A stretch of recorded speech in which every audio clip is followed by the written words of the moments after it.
कदमों को रुकना मंजूर ना था, कदमों को रुकना मंजूर ना था, राहें और भी तो हैं, तय करना है तो क्यों ना हंस कर करें, ज़िंदगी एक सफ़र ही तो है।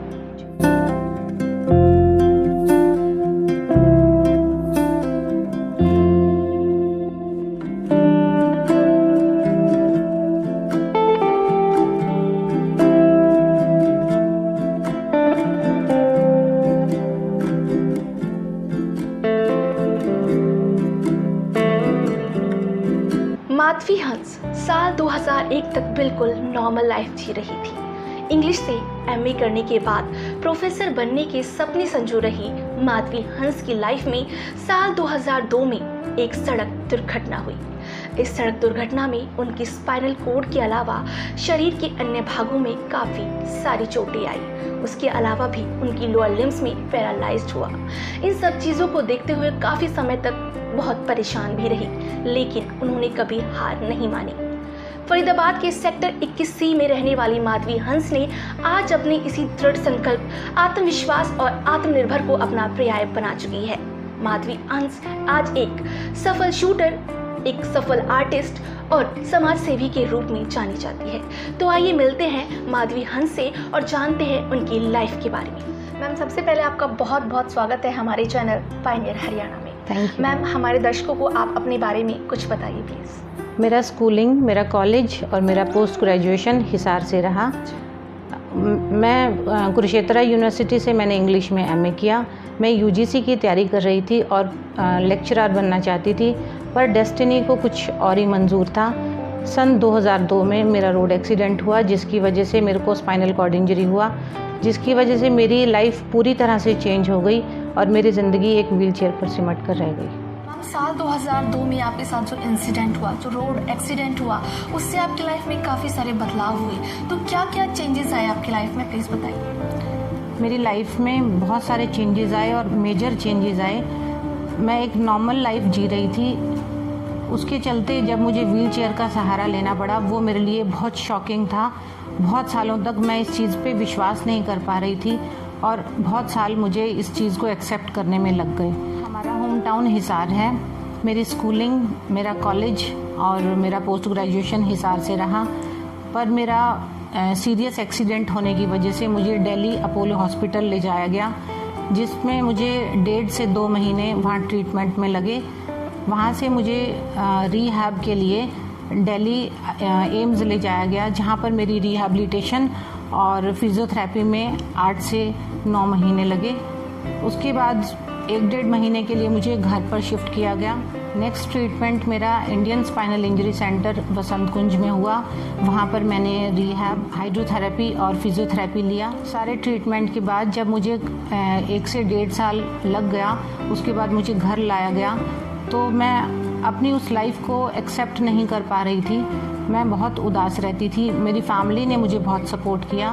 मैंने घर पर ही ऑयल पेंटिंग्स, टेंजोर पेंटिंग्स और आर्ट एंड क्राफ्ट पर काफ़ी काम किया और क्लासेस भी ली। उसके बाद मैंने कुछ एग्जीबिशंस भी लगाई, पर डॉक्टर्स का कहना था कि इससे मेरी ज़िंदगी घर के घर में सिमट कर रह जाएगी, क्यों ना मैं बाहर निकल कर कुछ काम करूं और लोगों से इंटरेक्ट करूं। तो मेरे ब्रदर की फरीदाबाद में इंडस्ट्री है। 2009 में उन्होंने मुझे अपने बिज़नेस में अपने साथ ज्वाइन कराया और मैं समय समय पर उनके बिज़नेस में उनकी हेल्प कर रही हूँ। तो मैम, आपकी ये स्पोर्ट्स जर्नी वो कैसे शुरुआत हुई, उसकी कैसे स्टार्ट किया उसको? मेरी फ्रेंड हैं प्रज्ञा, जो कि स्पाइनल इंजरी सेंटर में योगा इंस्ट्रक्टर हैं, वो भी व्हीलचेयर बाउंड हैं। उन्होंने मुझे बहुत मोटिवेट किया और उनकी वजह से मैं पैरा स्पोर्ट्स में आई। 2015 में मैंने जवाहरलाल नेहरू स्टेडियम में डिस्कस थ्रो और शॉट पुट में ट्रेनिंग ली, पर बहुत रफ एंड टफ ट्रेनिंग होने की वजह से और पावर गेम होने की वजह से मैं उसको बहुत लंबा टाइम कंटिन्यू नहीं कर पाई, पर मैं उसमें मुझे बहुत इंटरेस्ट आ रहा था। 2016 में मैं दुबई इंटरनेशनल खेलकर जब वापस आई तो मेरी फिज़िकल कंडीशन काफ़ी डिस्टर्ब हो चुकी थी। मुझे डॉक्टर्स ने एडवाइस दिया कि मेरी हेल्थ इस गेम से काफ़ी डाउन जा रही है, क्यों ना मैं इस गेम को चेंज करके कुछ और गेम का चुनाव करूं। तो मैंने डॉक्टर की एडवाइस से डिस्कस थ्रो और शॉट पुट को छोड़कर 10 मीटर एयर पिस्टल को ज्वाइन किया। आपने शूटिंग के लिए फिर इसके बाद कितनी मेहनत की, कितना स्ट्रगल किया आपने? शूटिंग के लिए मुझे कड़ी मेहनत करनी पड़ी। बाकी शूटर्स के कंपैरेटिवली मेरी फ़िज़िकल प्रॉब्लम्स बहुत ज़्यादा थी, जिसके लिए मुझे 6 से 8 घंटे डेली फ़िज़िकल प्रैक्टिस करनी पड़ती थी। जी, तो अब तक आपने कोई स्टेट के लिए या फिर कोई गोल्ड मेडल या कोई और मेडल जीता है स्टेट के लिए? जी, जी। मैंने 2 साल हरियाणा स्टेट में गोल्ड मेडल लिए और 6 रीजनल मैचेस में 6 गोल्ड मेडल रहे, 1 सिल्वर मेडल रहा और 1 ब्रॉन्ज़ मेडल रहा। जी, उसके अलावा अभी आप कितनी जो वो टूर्नामेंट है उनमें पार्टिसिपेट कर चुकी हैं? मैं 12 से 13 टूर्नामेंट्स में पार्टिसिपेट कर चुकी हूँ। कहाँ किए हैं वो टूर्नामेंट? कहाँ गई उन टूर्नामेंट्स के लिए आप? दिल्ली किया, जयपुर किया, चेन्नई किया और काफ़ी जगह पे मैं मैचेस तो वहाँ पे भी अगर जो काफ़ी सारे लोगों के बीच में आप गई तो कभी आपको लगा कि आप वो चीज़ें कर पाएंगी, कैसे कर पाएंगी? क्या कभी आपको ऐसा लगा कि मैं ये चीज़ें कर सकती हूँ या नहीं कर सकती हूँ? काफ़ी बार मैं अपने आप को बड़ा कॉन्शियस फील करती थी, क्योंकि काफ़ी पैराशूटर्स से मेरी प्रॉब्लम कुछ ज़्यादा थी और फिर भी मैं बड़े कॉन्फिडेंस के साथ अपने मैचेस में पार्टिसिपेट किया और अपना बेस्ट देने का ट्राई किया। इसके अलावा भी आप अभी जो अभावग्रस्त महिलाएं हैं उनको आत्मनिर्भर बनाने के लिए जो स्वदेशी चीज़ें हैं वो बनाना सिखाते हैं, उसके बारे में क्या कहना है आपका?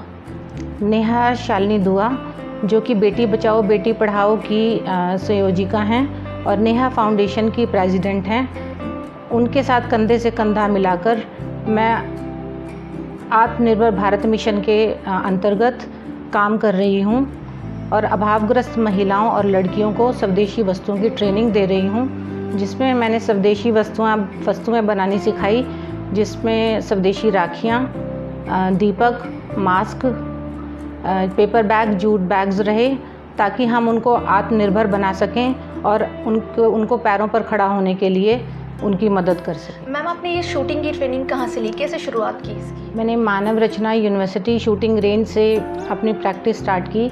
उसके बाद जाकिर खान सर से कोचिंग स्टार्ट की, जिनका दिल्ली में शूटिंग रेंज है, वो इंटरनेशनल शूटर रह चुके हैं। मैं प्रेजेंट टाइम में सुभाष राणा सर से कोचिंग ले रही हूँ, जो कि पैरा शूटिंग इंडिया टीम के कोच हैं। फ्यूचर आप अपने इसी जुनून के साथ देश के लिए और क्या नई ऊंचाइयाँ छूना चाहती हैं? अभी शूटिंग करियर को लेकर मैं बहुत इनिशियल फेज़ पर हूँ।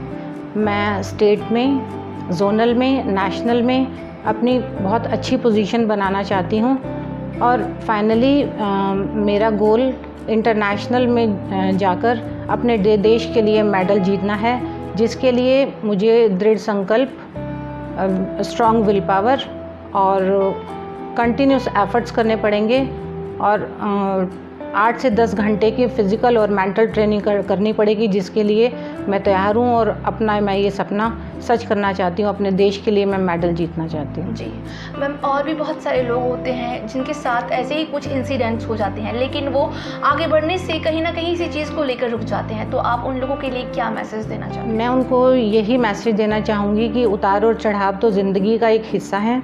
हमें कठिनाइयों से कभी पीछे नहीं हटना चाहिए। अगर पॉजिटिव सोच है, दृढ़ संकल्प है, स्ट्रॉन्ग विल पावर है और आत्मविश्वास है, तो किसी भी तरह की कोई भी डिफ़िकल्टी हमें कभी हरा नहीं सकती।